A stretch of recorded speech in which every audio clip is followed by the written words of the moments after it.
Run away from this parky. The parky was like a bogeyman. They used to have a bowling green where you see them red fences. That was a bowling green. The parky would let nobody on it. Used to have this dog.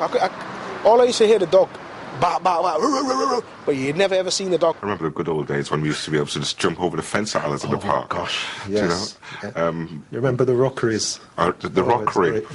Great fun.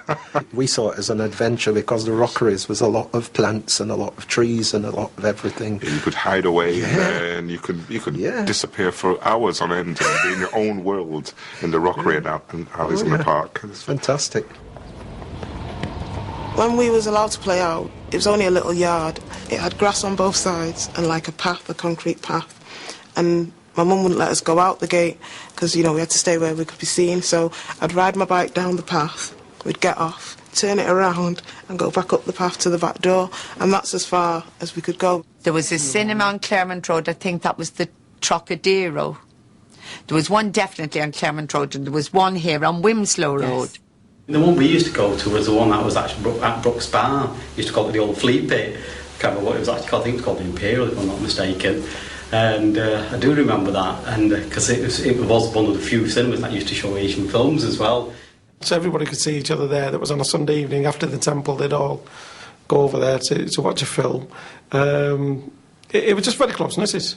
And 3 and 6 was a ticket for the show.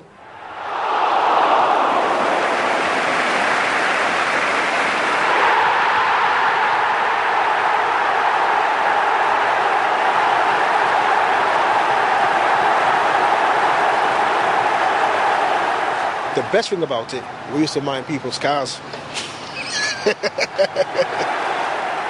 Supporters, they'd come and they'd park the cars and we'd go outside and say, oh, can we mind your car? And we'd get like 50p and we'd pretend we was going to stand there forever until they came back, but we never.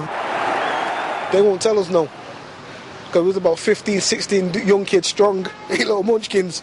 No, we are minding your car, sir. I came here in 1963 as a child going to a boarding school at St Bede's on Alexandra Road, and therefore would go down on a regular basis to do some shopping along what was then Alexandra Road shopping centre. I remember going shopping Princess Road with a shopping trolley with my mum and my sister. Hated it because they didn't want to see you pulling the trolley. Tartans checked green, if I can remember correctly. Yeah, a green trolley. I remember being sent to Princess Road to do shopping up there, and there were a couple of shoe shops up there that we used to get our school shoes from as well. I remember getting my, like, at the time they used to call them crepinic, black plimp soles or white. Oh, yeah. From pumps from the ironmonger shop across the road there. There was a number of Sikhs who owned various shops. Now, because Sikhs have the surname of Singh, it became quite common in that, you know, people say, oh, it's Mr Singh's shop. And there were quite a few Mr Singhs and there were quite a few Mr Singh's shops. So it became a sort of brand name in the area. The Singhs that I remember, Mr Singh on Conor Brophy Road and Gretton Street, he was there as long as I can remember, really. He actually had the Caribbean foods, you know, because we didn't really have you know, people from the West Indies who actually had shops at the time. My father was a gentleman called Billy the Baker. He was baking in this country since 1955. He had his shop, and obviously people wanted hard-dough bread and bun and things like that, and bullock cake, and, you know, he made that, you know. It was like, you know, it's like being back home, because people who came here before that obviously couldn't get any of that.